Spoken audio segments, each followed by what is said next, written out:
खुलुमबाय लोगोफोर, नोंथांमोनखौ आंनि माय बड' गाइड इउटुब चेनेलाव दिनै फिन खनसेबाव बरायनाय जाबाय। दिनैहाय जोङो स्लेटनि सोमोन्दै सावरायगोन एबा स्टेट लेभेल एलिजिबिलिटि टेस्ट जायखौ जोङो स्लेट होननानै बुङो। बे स्लेटनिफ्राय जोंना नटिफिकेसन मोनसे आउट जाबाय एडमिसननि थाखाय एबा एन्ट्रेन्स टेस्टनि थाखाय, जाय 2022 नि थाखाय जागोन। बे मा स्टेट एलिजिबिलिटि टेस्ट एबा स्लेट। जोङो होमबा बे स्लेटनि थाखाय जोङो एप्लाइ खालामनो थाखाय जोंहा एलिजिबिलिटि क्राइटेरियाया माबायदि बेनि सोमोन्दै सावरायगोन। लोगोसे बेनि एप्लिकेसन प्रसेस माबायदि, एप्लिकेसना अफलाइन ना अनलाइन, बेनि सोमोन्दै जों सावरायगोन। लोगोसे एप्लिकेसन फिसखौबो जोङो सावरायगोन। लोगोसे बेनि एग्जाम डेट, बे एग्जाम डेटखौबो जोङो सावरायगोन। लोगोसे बेनि सेलेबासनि सोमोन्दैबो जोङो सावरायगोन। अब्ला फैयो जोङो भिडिअखौ फारि फारि नायलांसै। स्लेटनि जोंना अफिसियेल नटिफिकेसन बेयाव लिरनाय दंखायो state level eligibility test commission Assam, north Jalukbari Guwahati. बेखौ 9 नभेम्बराव पाब्लिश खालामदोंमोन। बेयाव नोंथांमोना डिसक्रिपसनाव फरायनानै लाबानो जाबाय। बे नटिसखौ बेयाव लिरनाय दंखायो एग्जामा माला जागोन, फेब्रुवारि 27 फेब्रुवारि बेयाव जागोन बे एग्जामा, स्लेट एग्जामा। बेयाव फ्राय 25टा सेलेबासनि 25टा साबजेक्टनि सायाव बे आनजादा जागोन जाहैबाय। गासै मा 25टा साबजेक्ट दङ। नोंथांमोना नैबे वेबसाइट लिंक होनाय दंखायो, बे वेबसाइट लिंकआव थांनानै बेखौ एप्लाइ खालामनानै लानो हागोन। वेबसाइटआ नैबे मोनसे आरो नैबे मोनसे, गासै मोननैसो होनाय दंखायो। बेजों लोगोसे बेयाव बुंदों अनलाइन एप्लाइ खालामनाया अनलाइन जागोन। बियो 11 नभेम्बरनिफ्राय जागायनानै 28 डिसेम्बरसिम जागोन आरो बे एप्लाइ खालामनाय डेटआ बेसिम।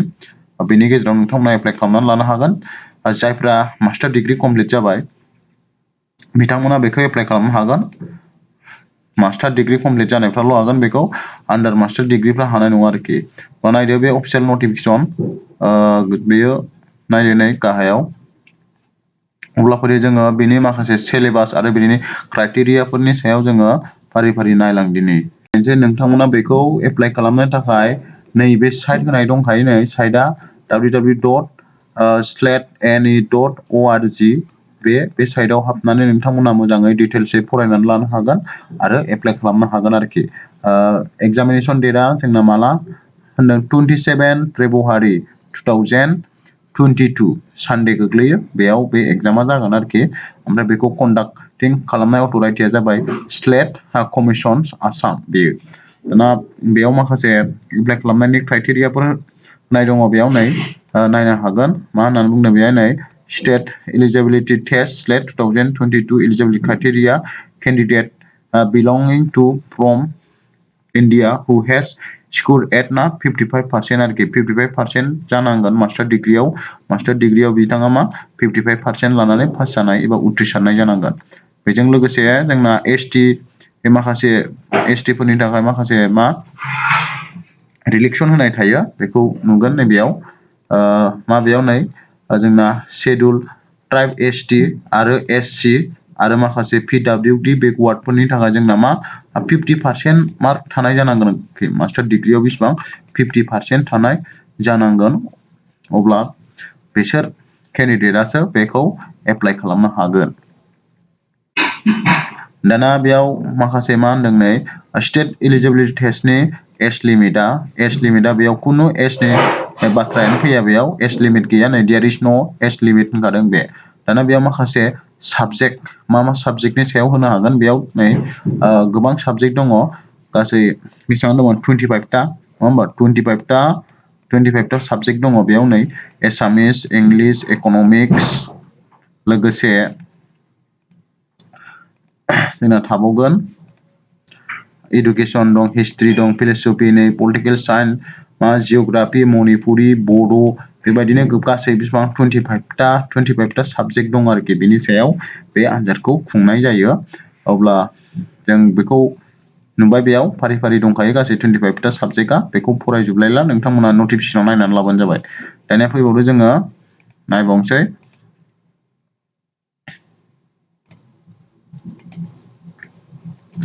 बेयाव दङ स्टेट एबा स्लेट आनजाद खुंनायनि माखासे सेन्टारफोर सेन्टारफ्रा जोंना बबे बबे गासिबो इउनिभारसिटियावनो खुंखागोन स्टेटनि सिङाव थानाय मा गुवाहाटी इउनिभारसिटियाव खुंगोन डिब्रुगड़ इउनिभारसिटि बिदिनो आरो गोबां इउनिभारसिटि थाबावगोन जेरैहाय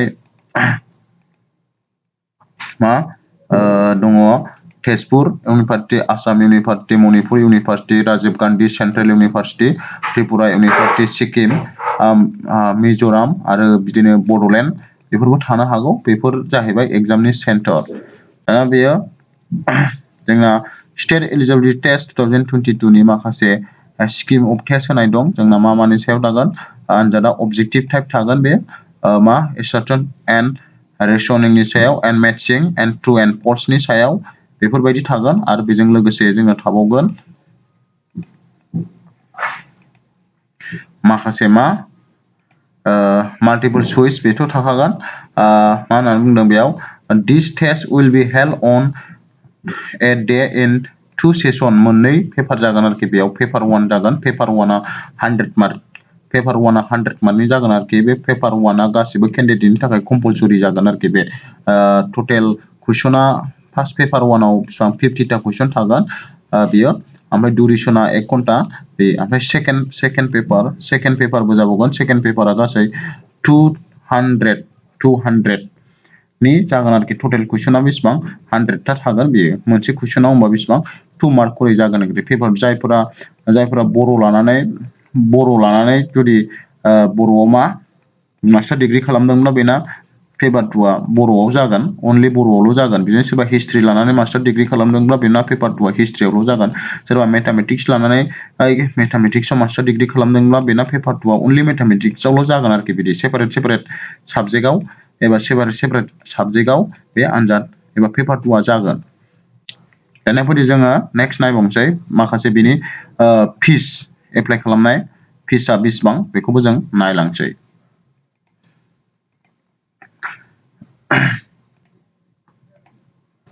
बेयाव फैबाय जोंनि एप्लिकेसन फिस एप्लाइ खालामनायाव जोंना बेसेबां एप्लिकेसन फिस होनांगोन जेनेरेलफोरा बेयाव गासै 1200 फिस होनांगोन ओमफ्राय ओबिसिफोरा होनांगोन 1050 ओमफ्राय एसटि आरो एससिफोरना होनांगोन 1000 एबा 1000 आरो पिडब्लिउडि माखासे केन्डिडेटफ्रा होनांगोन 800 बे जाहैबाय एप्लाइ खालामनायनि फिस अनलाइन एप्लाइ खालामनाय स्टार्टिं डेटआ जोंना मा 11 नभेम्बरनिफ्राय जागोन 11 नभेम्बरनिफ्राय जागायनानै जोंना अबेसिम 28 डिसेम्बरसिम जागोन आरोखि बेनि गेजेरावनो नोंथांमोना मा खालामनांगोन एप्लाइ खालामनांगोन लोगोसे नैबे एप्लिकेसन फिसखौबो दानखानांगोन बेनि गेजेरावनो दाना जोंना पेपार 1 आरो पेपार 2 आव जोङो मा फरायनांगोन बेखौ नायनोसै पेपार 1 आव नोंथांमोना मा फरायनांगोन बेखौबो जों नायलांसै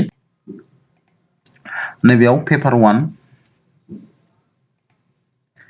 पेपार 1 आव फरायनांगोन नोंथांमोना बे गासिबोनि थाखाय कम्पालसरिखा पेपार 1आ पेपार 2 लिरग्राफोरनिफ्रायबो बेयो मा कम्पालसरि जागोन बेयाव मा सिलेबास थानो हागौ रेजनिं एबिलिटि थानो हागौ एन्ड कम्प्रेहेनसन थानो हागौ divergent thinking and general awareness and बेफोरबायदि सिलेबासआ बेयाव थाजोबगोन आरोखि ओमफ्राय पेपार 2 आव थागोन जोंना पेपार 2 आव मा होनदों 100टा अबजेक्टिभ टाइप कुइसन जागोन साबजेक्ट गावबागाव मा साबजेक्टआव मास्टार डिग्री खालामदों बेनि सायाव गासिबो मोनफा कुइसनाव 2 मार्क खरै आरोखि बेयाव मा होनदों नों नेगेटिभ मार्क सिस्टेम थानाय नङा आरोखि बेयाव दहायनो सिगाङाव होनखानाय बायदि जायफ्रा बर'आव मास्टार डिग्री खालामदों बेना पेपार 2आ अनलि बर'आवल' जागोन जायफ्रा हिस्ट्रियाव मास्टार डिग्री खालामदों बेना पेपार 2आ हिस्ट्रियावल' जागोन बेबायदि आरोखि बे नोंथांमोना अब्ला थाबैनो एप्लाइ खालामखादो 11 नभेम्बरनिफ्राय जागायनानै जोंना 28 डिसेम्बरसिम बेयाव नोंथांमोना थाबैनो एप्लाइ खालामनानै लानो हादो एबा दिनैनि भिडिअ'आ बेखिनियावनोसै गोजोन्थों